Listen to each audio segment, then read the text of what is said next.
Hello, good evening. Hi.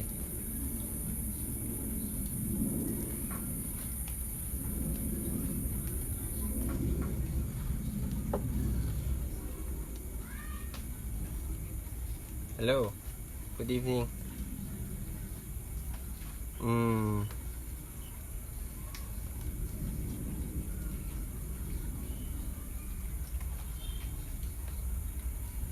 we're live on Instagram and Facebook. Hi. Okay. So tonight we're going to brew since GCQ pa rin sa Jansan, we'll try to brew uh, a coffee from Colombia.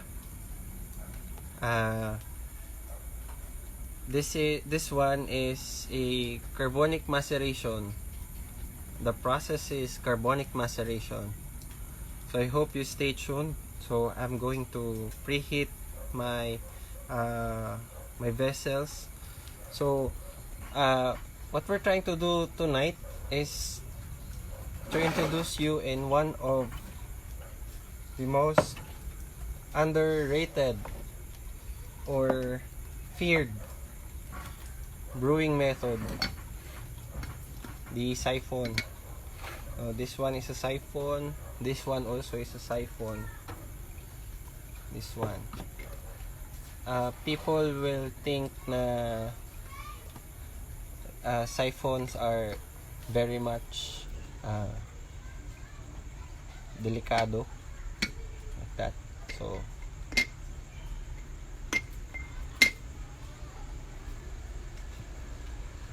yun.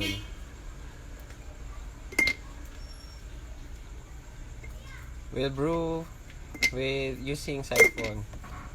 Hello everyone.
Ice.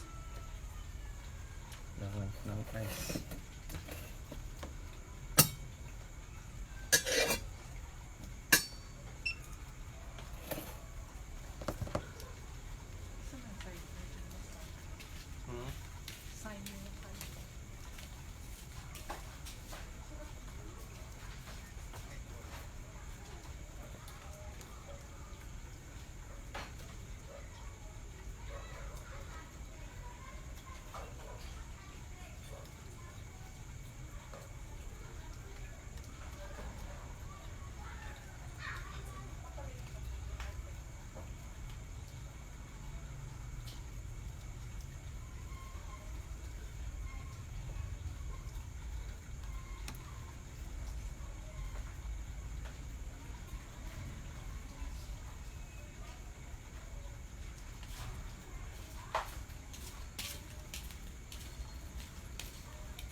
Hi, Miss Nicole and Miss Anne. Hello po. So, today we are going to brew a bean from Hyro Arcilia from Colombia. This one is roasted by Kubo Coffee. It's processed on a carbonic maceration and at the same time naturally processed or naturals in process. We're going to do it over ice because I believe that this kind of processes really tastes good on ice. Our location is outside the house, so basically daming insects, no? Pero hayaan nyo lang sila, they are living things, no? They deserve to live, and they don't hurt, so it's okay.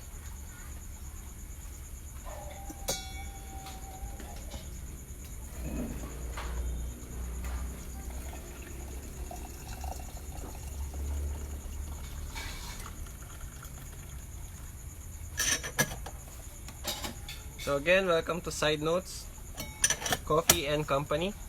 This is our setup. We are a pop-up coffee shop in General Santos City. Again, we are live on Instagram and on Facebook. So we are going to do a cold pour over of a bean from Colombia. Yan.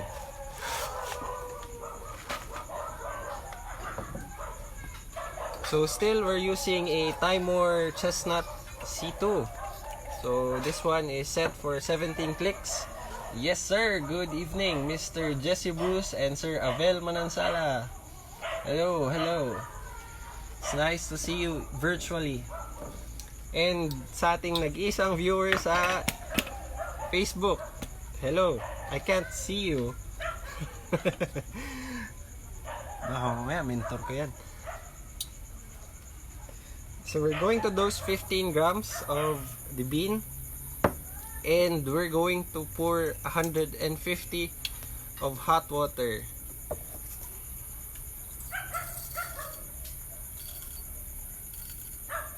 So 15.2 grams. Yes. Yes sir, Avel.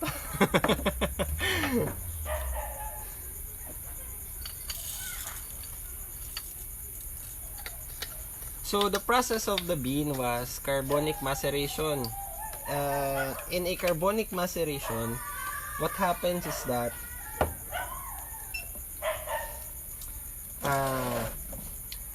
the bean or the cherry, pag nakuha yung cherry, nilalagay siya sa I'm sorry. Actually, hello Miss Jessie Bruce. Hey, hi, I'm sorry. Hello po. Yan. Actually, the process of carbonic maceration is simple. I mean, it's complicated, but it's somehow understandable, no? Miss Super Gia, hello po. What happens is that when the farmer, na-harvest ni farmer yung bean, kukunin niya yung bean, siselect niya yung maganda. When we say maganda, that's the reddest cherry amongst your harvest. So, when you select the bean, dapat, when you pick the bean from the tree, dapat yung pinakapula. Yun lang yung kukunin. And then, pag nakuha mo yung pinakapula na bean, ang ginagawa niya, nilalagay yan sa lalagyan. Then, ilalagay sa bucket. Ilalagay sa planggana. Or anything that contains water. Ihuhulog doon, kukunin yung floaters. Everything that will float is your reject. Or yun yung mga hindi mo pwedeng i-process na bean. Although, sabihin natin pwede. Pwede mo siya i-process for your own personal consumption. Pwedeng ganun. Wala man ginasita. Pwede mo magbaligya ulit, Sir Francis. So, in carbonic maceration, pag nakuha niya na yung magandang bean, ilalagay niya sa, example, this is a steel tank. When we say steel tank, the carbonic maceration kasi is like a process of making a wine. But in that manner, pwede commercial coffee. Pwede, sir. In carbonic maceration, ilalagay mo yung bean sa loob ng steel tank. No? Ang process niya is the same process ng wine. If-ferment mo siya. Some will ferment it for 7 days, some will ferment it for months. Until makuha nila yung magandang fermentation process ng bean and lumabas yung winey taste ng bean. Sometimes you'll taste raisins. Yun. If familiar kayo sa dates, parang yun ang raisins o yung pasas, yun yung Pinoy version ng dates. No? Parang ganun siya. However, hindi parehas yung taste notes nila. Yung parang somehow there's a similarity of the process and a similarity of the taste but not exactly the same. Okay, so balik tayo sa carbonic maceration. Hello, Mr. Dan writes. Yes! Mr. Kape Padayon. Alright. In carbonic maceration, lalagay yung bean sa tank. If ferment, ilalagay yung tank sa cool environment. Because we don't want to have or to produce alcohol. Okay? So, if-ferment siya doon and then after fermentation, ipaprocess siya. So, if it's a natural process, ibibilad siya sa raised bed. Again, raised bed, okay? Naka-elevate para hindi siya maglasang earthy. Okay? Pardon my lolo, no? Nakikinig siya ng Bombo Radio ngayon. I hope you can still hear me. Okay? Yun. So, that's the picture of carbonic maceration. Alright? Okay. So, sometimes, most of the beans, lalo na pag natural process, or anaerobic, I like it na iced, over iced. It gives you that winey texture of the coffee. And it gives you that, parang pseudo wine. Pero there's no alcohol on it. Ganun lang. So, we'll do it over ice. This one is we'll brew it on a kalita or a melita dripper. This one is intended for a kalita dripper, no? Or any flat bottom dripper. So as you can see, meron siyang notch. May notch para mag-hold doon sa flat bottom. This one, the flat bottom. That one.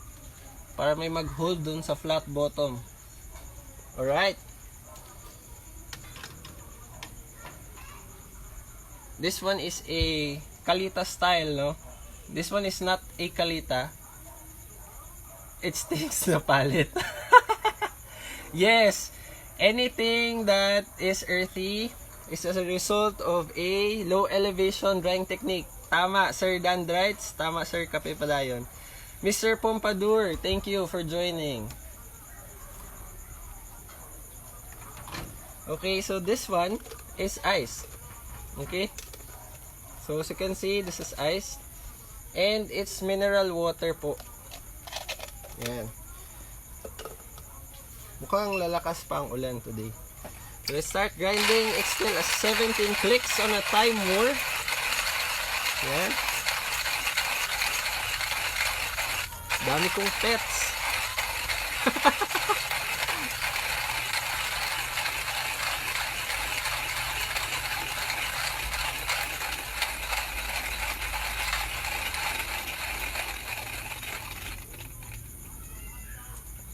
So you can comment on how you like your iced coffee, no?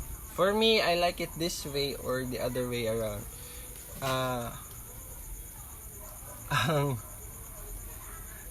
Ay ba sa Jude?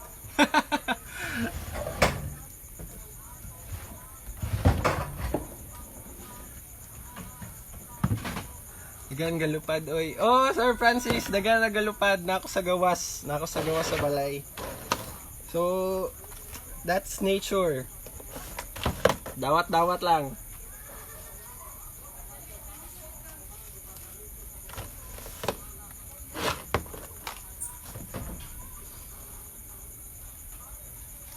Okay. We're going to use a Kalita dripper. For this one, ang gagawin natin is we're going to brew it in a Kalita. This one is a Kalita style dripper. So, when you do iced coffee, especially on this kind of brewers, dili nimo i-preheat ang imuhang server. So, no preheating of server, okay? So, that's how you do it. You can preheat the filter or pre-wet the filter but not the server.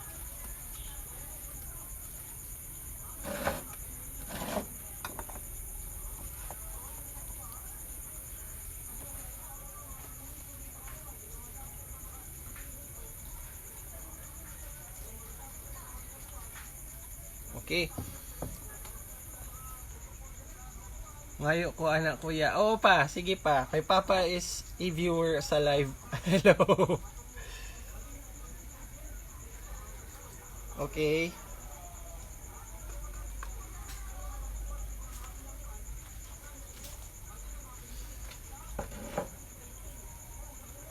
Let's stir this one.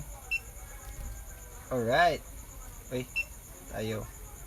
Okay. We're going to do. Yes, temperature also results to another taste. Tama. Thank you, Kape Padayon. How about this one? This brewing method, we'll do it on a 15-gram ratio of 15-gram coffee. We'll do a bloom of 45. Then let's wait for 45 seconds to bloom, and then we are going to pour for another 100 to complete 100, and then we'll finish with a 50 to complete 150. Okay, nice.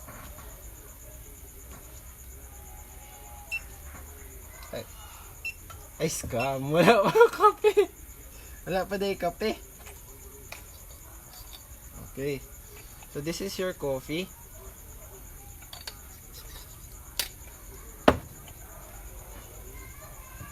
Utaw eh. Alright.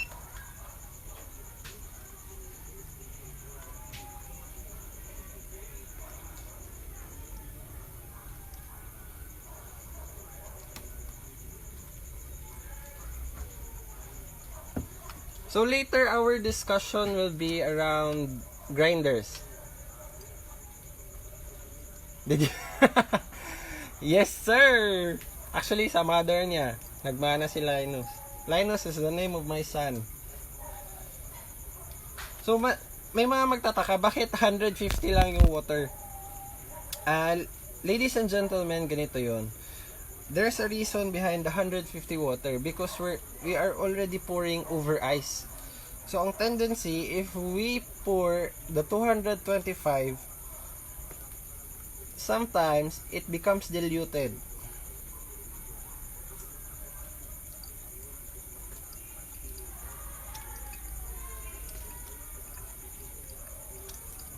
Na-preheat na filter. Francis, na-preheat na filter. Yes, na-preheat na filter. Ang server, ang dili nimo i-preheat. This one. The tendency is sometimes when you're doing cold brew tapos preheated siya, I don't know, the taste varies. Maglahi ang ihang lasa. Concentration to water equation. Alright, someone's going on Instagram. Okay lang sir, okay lang.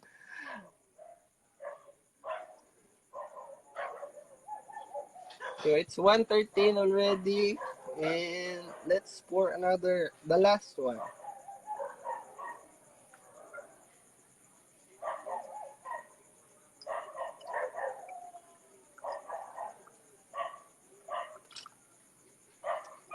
Alright, we're done.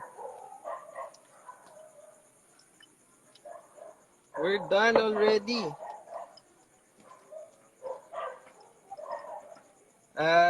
We're just waiting for the the drop ng water.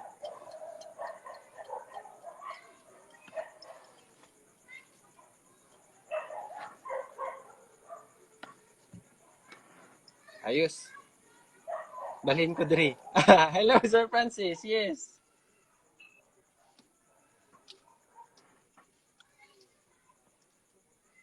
Actually, uh, if you want sauces, Turani, uh, na ba kay Da Vinci, friends? Kung gusto ninyo sauces for your coffee, sauces, or any, sa tawag ani ka ng flavor ba na? Syrup. Syrup. Pwede mo mag-add Emsco. That's a local distributor here in Jensan na yeah. Sir Francis is the exclusive distributor of Turani here in Jensan. Yes. So if you want or kung naka sa Jensan, you can visit Emsco at Green Tropics for syrups and sauces. No? You can contact him, Francis Freddy Lucius.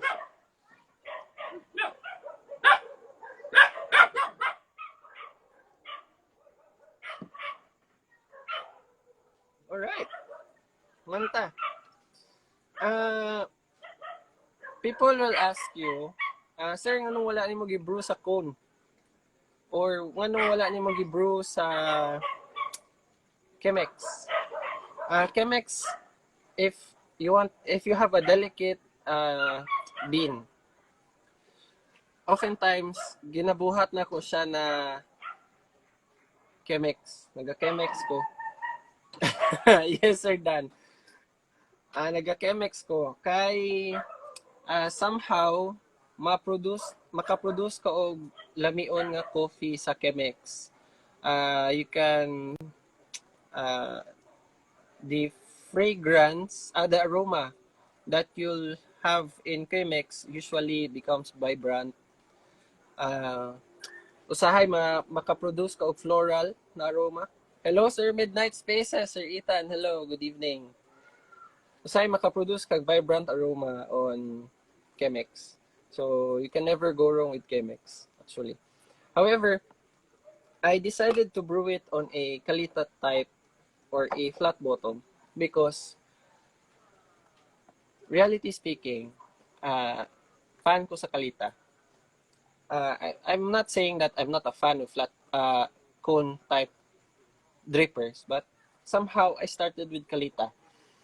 So I saw the cleanliness of the cup and the flavor of the cup sa kay Kalita or Melita per se. Basta flat bottom. And the marriage of the coffee and the water is prolonged. So mura siya na ay immersion factor, no? Nasa gamay nga immersion factor wherein mababad or masaturate ang coffee grounds sa hot water. So this one is quite nag-cool down na siya.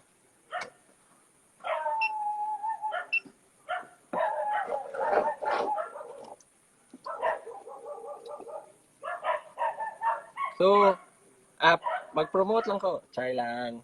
Wala bitaw.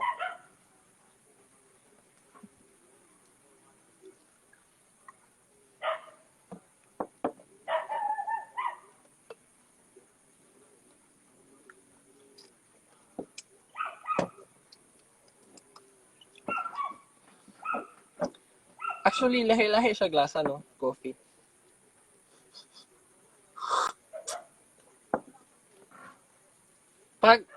For those coffee lovers out there, no? What's your deciding factor when buying a bag of coffee? You can comment para mas turya na to. What's your deciding factor when buying coffee?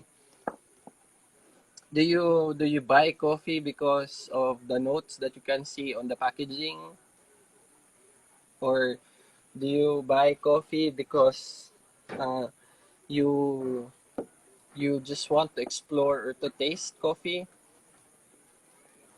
Hello, Sir Patty V. Hi, your presence is highly appreciated. Thank you, sir.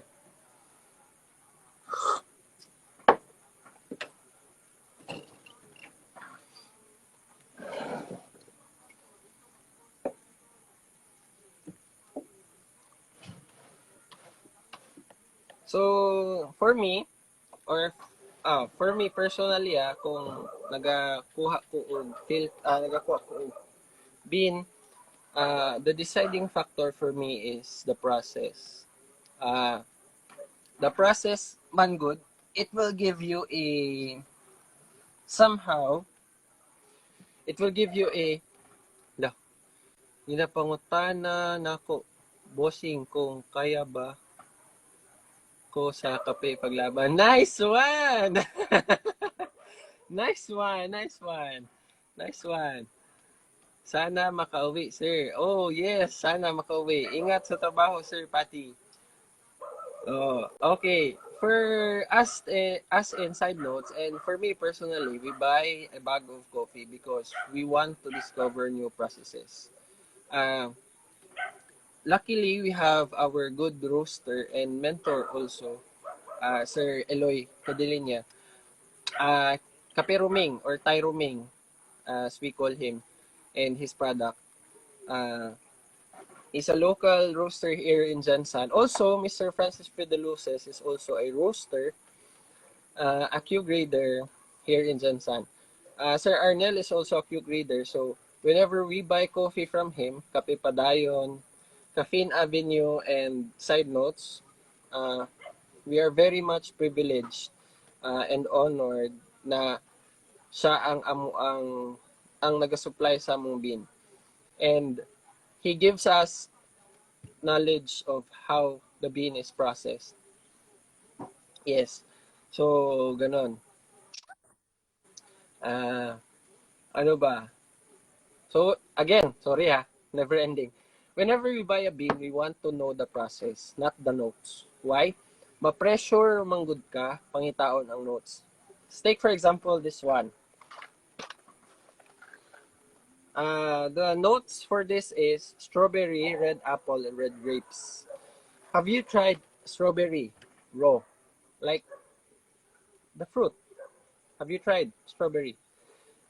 If you tried strawberry, ang tendency nimo or your tendency kay pangitaw ni mo ang strawberry sa coffee, no? Pangitaw ni mo ang strawberry sa coffee. Yes, Sir Francis, si wine eh. In fact, ang lasa niya karon mo siya whiskey. Mo siya whiskey.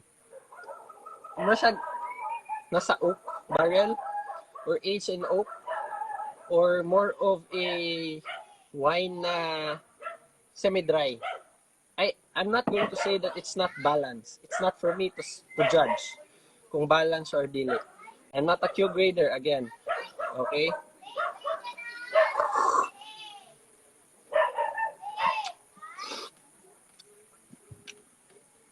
It's balanced, yes. It's balanced, but there's a but. There is this certain dryness upon drinking the coffee. I don't know how to say it. But whenever you drink the coffee, there is mauhaw ka. Ang dila nimo mauhaw. Yes, preference. Matter of preference. That's true. Mr. Awesome Brando, thank you for watching. Thank you so much, dude. All right. So 7/10 for me. Yes. Yes. 7/10. Precisely. Mas na-appreciate na ako si cinnamon process on 8/10. This one is 7/10. And Troy Napser, preference. Again, let's go back. red apple. Of course, nanta nakatilaw red apple. The red apple and the red grapes will give you the overview of the acidity of the coffee. So, na sila sa malic acidity. No? There are a lot of types of acidity manggod pag abot sa coffee. Na kay malic, na kay citric, na kay acetic. No? So, lahi-lahi siya. Usahay na kay coffee nga matilawan nga lasa maning lemon, orange, or lemonade. Ana. So, those coffees are called, those taste notes are called citric. Yes, citric. However, on apple and other fruit, siguro like grapefruit or, grapefruit. Malik. Mm. That's why I don't want, or I don't usually do look at the notes or the fruit notes of the coffee or the flavor notes of the coffee. Kay ma-pressure ka mangita, asa may strawberry? Asa, asa man ang strawberry? Asa naman ang strawberry? Asa naman ang red apple? Asa naman ang red grape? Usually makuha nimo on cupping. Pag ginakap nimo ang beans. So, in cupping the beans, you'll have a different taste profile versus brewing it on a on a brewer. Also, another factor is the variety of brewers that you'll have or you'll do. For example, lahi ang lasa sa ing-ani nga bean kung i-brew nimo siya sa siphon. Lahi ang lasa kung i-brew nimo sa kalita. Lahi iyang flavor kung ang lasa kung i-brew nimo siya sa B60. Maglahi-lahi na siya. So, it's a matter of experiment, trial, and error. Yes. So, lahi-lahi yun siya. And through the process, you'll know kung asa bagyod naga-shine ang coffee. And this one was introduced to us by Sir Arnel. He introduced us to different varieties of to try the coffee in different varieties of vessels. All right? So, thank you. Cheers. This one, it becomes sabi ko kanina whiskey. Karon, this one is already winey in flavor. Another thing, when drinking coffee, sometimes hilig ta nga init kayo. No? Init kayong coffee, then saka ta mog slurp. But that's not the case. Some coffees, I tell you, some coffees have a different taste profile kapag lamig na siya or nag-cool down. Some coffees will give you that winey texture, winey taste profile or taste flavor or just the flavor, no? Kung sa'yo mo matilawan, basta medyo winey na siya. Na kung mag-cool down siya. Napoy uban coffee na sweet. Like there's a brown sugar. Napoy uban coffee na pag nag-cool down siya, let's say, mas dominant ang langka. Have you tried one? Have you tried one? Yeah.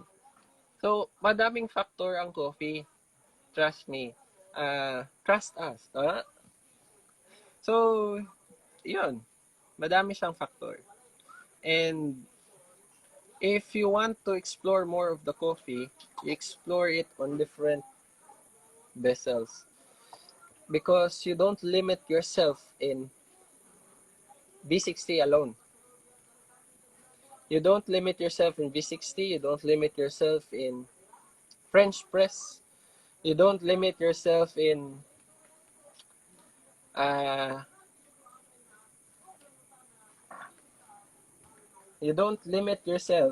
mocha pot. This one. Napay sulod. You don't limit yourself there. That's one thing. One thing over the other.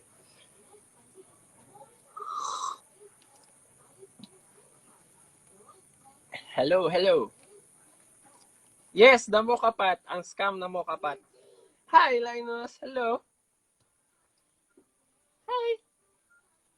The scam na Mokapat. Yes. This one. My favorite. Oo. This Mokapat was brought. How do you encourage non-coffee lovers to drink coffee? Try our coffee. Try specialty coffee. Yes. Trust me. Punta ka ng bahay. Dali. Dali. Punta ka ng bahay. And hello, Sir Bon Davinsky. I don't know if I pronounce it right. Hello there. Try, punta ka ng bahay, Bray. Para matry mo specialty. Patikimin kita ng coffee na hindi mapait. Yung pati ikaw, questionin mo sarili mo. Every kind of coffee bean has its own specific brewing method. Yes, sir! Thank you. Totoo yan. Each coffee bean has a different brewing method over the other. So, for example, the naturals, the Mount Apo naturals. Yan. This one is the Mount Apo naturals versus the Mount Apo honey. The Mount Apo honey. So, different sila ng brewing method. Different sila ng brewing method. Kasi pag i-brew mo siya on the same method, it will give you a different kind of taste or profile. Shana, asa na ang matcha? On process pa. Ma'am, research and development. Speaking of research and development, this is what we do on Side Notes. We do research and development. So we do research on the beans that we acquire, and then we try it on different brewers. Ano po ang difference ng coarse, medium, coarse, at fine, sir? Maybe we can show you that on another topic, no, another day. Mahirap kasi ipakita dito kung paano yung coarse sa medium versus the fine or the medium course. However, ma'am, we'll schedule another live session. We'll put every grind here sa table. I promise you that. We'll do another session about that. I promise you. We are going there actually. We're planning to go there. Doon tayo papunta. Non-coffee lovers who drink coffee, try the quality of local beans. Natural flavor, no, stands out, and no need for sugar. Complex taste to satisfy your needs. Yes, sir. Tama.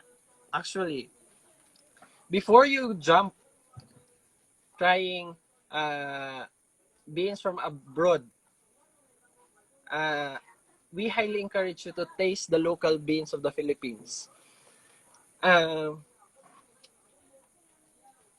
We are known to be a part of the coffee belt of the world. Tama? We are lucky enough that we can produce 4 varieties of coffee. Liberica, excelsa, robusta, and arabica. And doon pa lang, maswerte na tayo. Other countries, they cannot produce coffee at all, but they do consume coffee a lot more than those coffee producing countries. I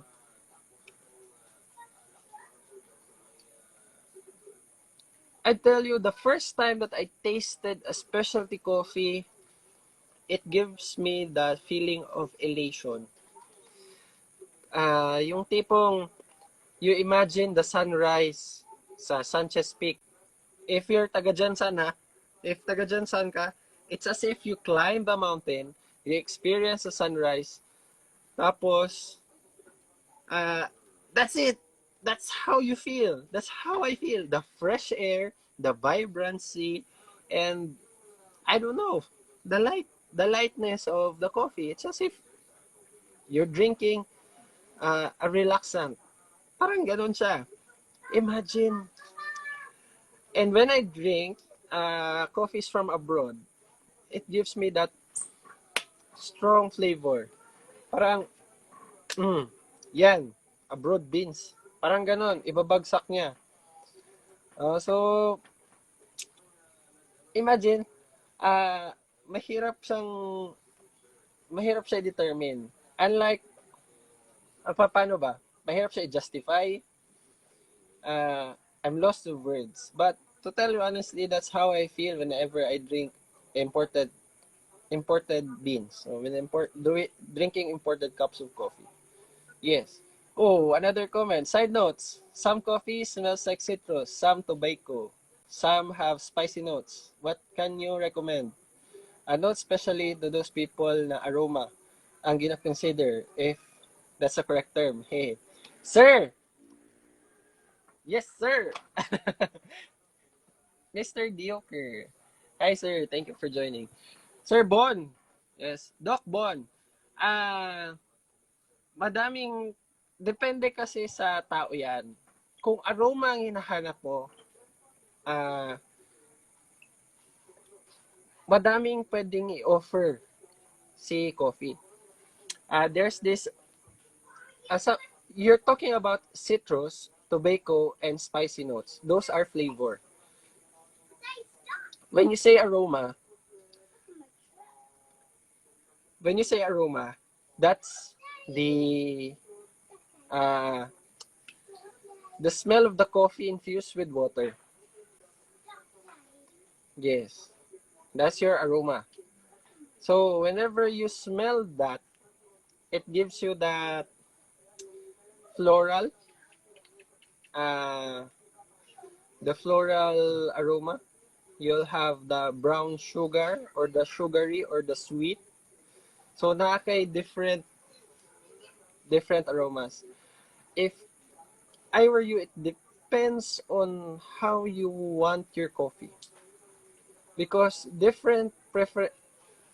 all boils down to preference, sir. It all boils down to preference. I'm looking for my flavor wheel. I can't look. Hindi ko siya makita. Pero it all boils down to preference, I tell you.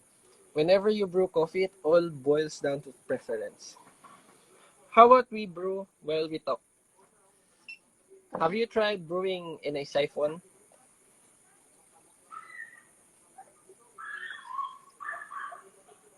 Actually, ang sabi ng mentor ko sa akin, mentor namin sa akin, try to brew at least one kind of vessel per day or per live video. But I think everyone's quite enjoying Mangold. So let's try to brew. So this one is a siphon. Let me introduce you to siphon. Siphon is one of the most fascinated way to make coffee. Coffee is life. Yes, sir. Yes, the coffee is life. Yes.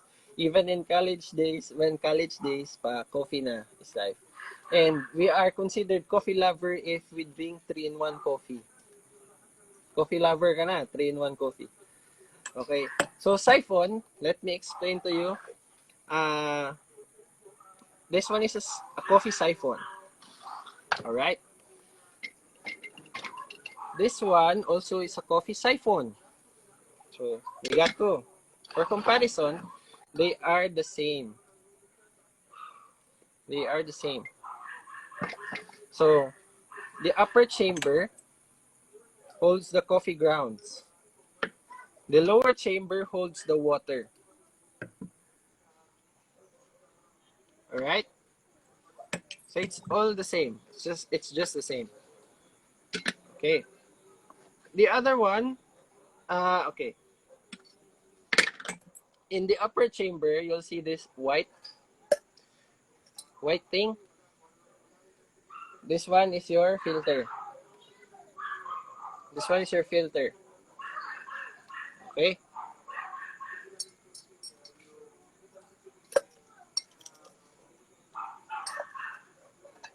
Yun.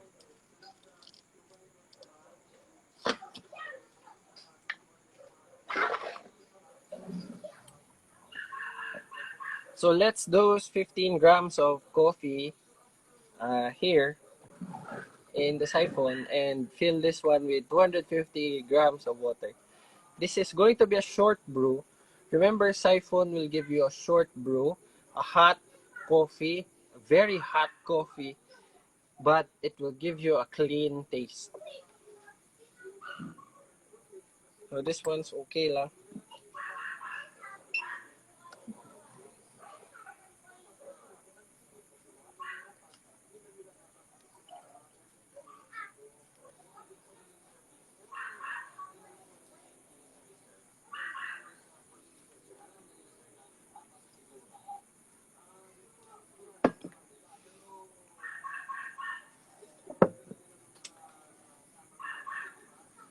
Let's dose the coffee first. Wait lang. Cost called server. Wala lang.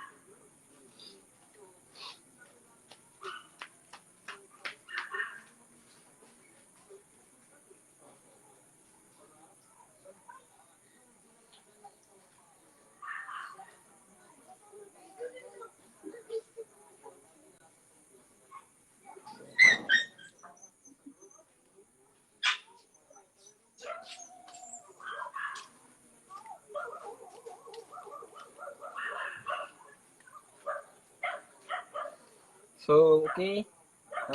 This one. This is an atok bean from Benguet, roasted by Mr. Arnel Cadelinia of Tyroming Roasters, General Santos City.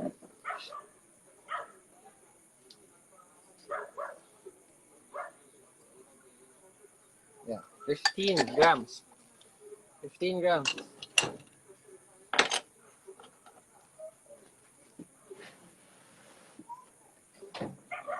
So we have our burner.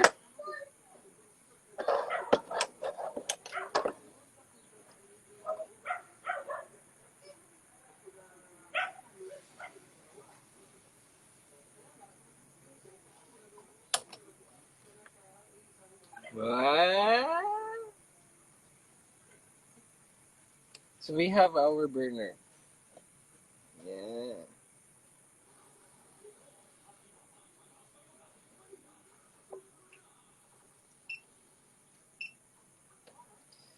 So before you add your coffee grounds, you need to see champagne bubbles sa coffee.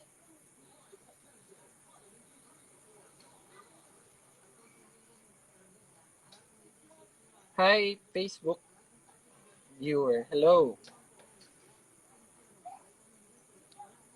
Your questions, you can comment your questions kung may mga pangutana.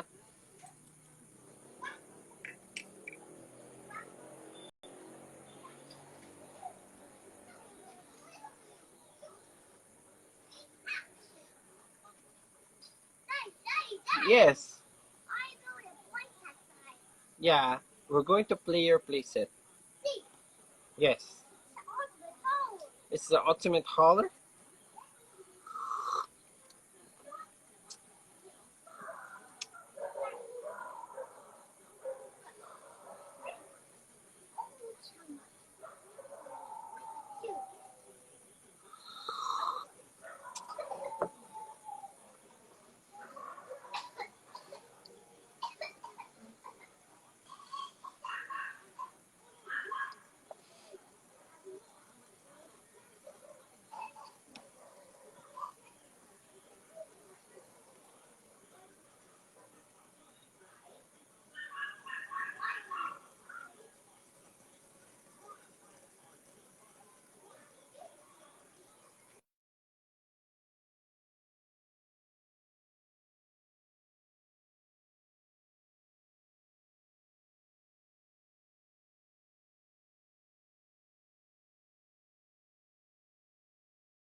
So our brew time for the siphon is 90 seconds.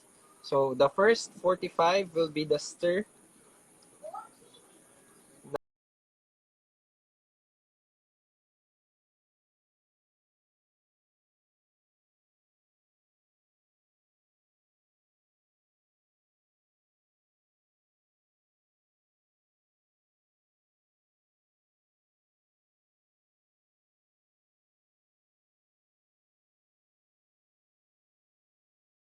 We're going to stir the coffee for 10 seconds and then another stir after the next 45 seconds. So that's a total of 90 seconds brew.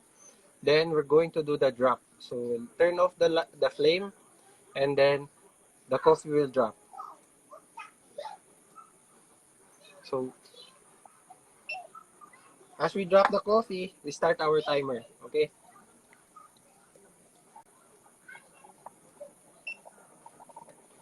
We don't want to agitate the grounds. So what we do, we soak.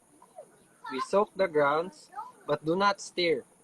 Again, the first 45 seconds will be our first agitation. So that will turn out to be the first extraction phase of the coffee. Yes, anak? Huh? Yes, I'm doing an experiment. The first 45 seconds. So this time, we are going to stir the coffee for 10 times. After stirring the coffee for 10 times, we are going to wait for another 45 seconds. And then we stir the coffee for another 10 times. Then we turn off the flame. 1, 2, 3, 4, 5, 6, 7, 8, 9, 10.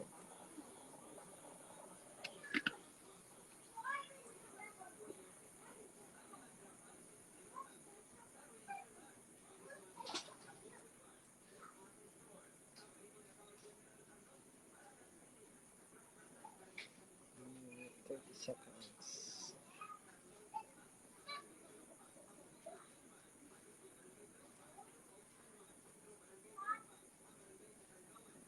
I'll turn off the flame and stir it. 1, 2, 3, 4, 5, 6, 7, 8, 9, and 10.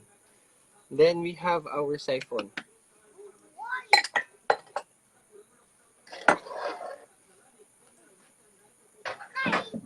Yes. Yes. A fly? That's not a fly. I think that's an insect. It's a dragonfly? I don't think so.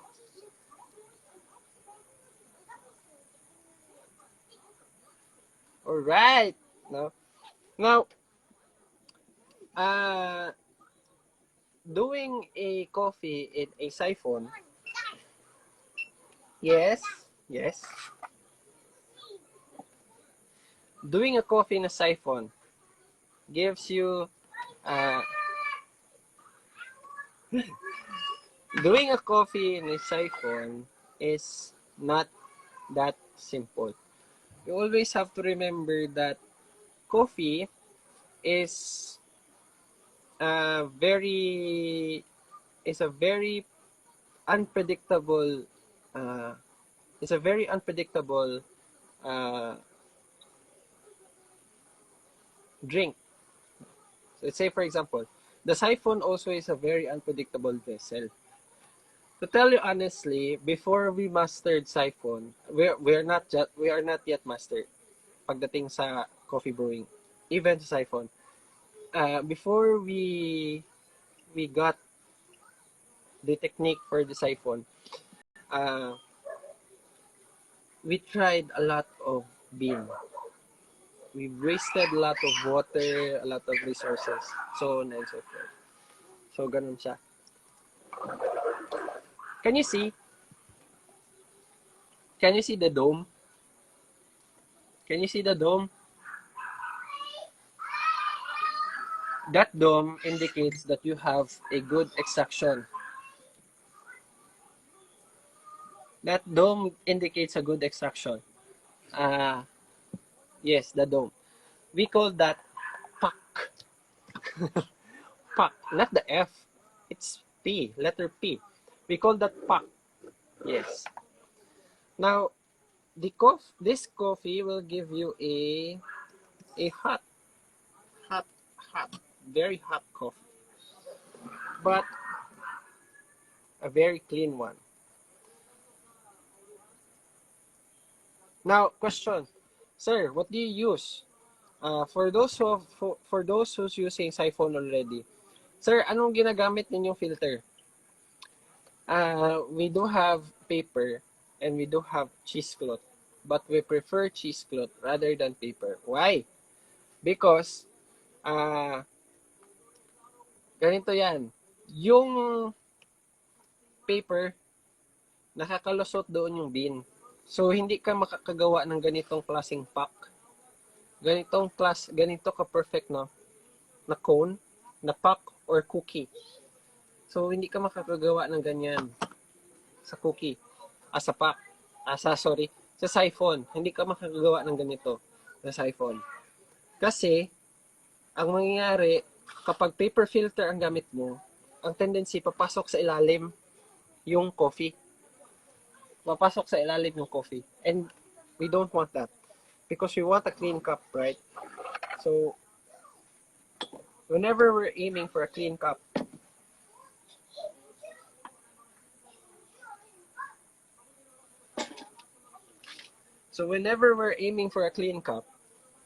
we don't want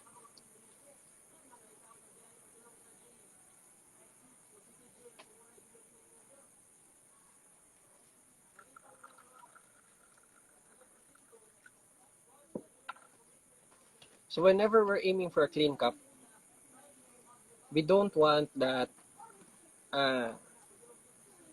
coffee grounds coming inside the lower chamber. We don't want that to happen. So, yun lang. Maybe on the next live video, we'll try to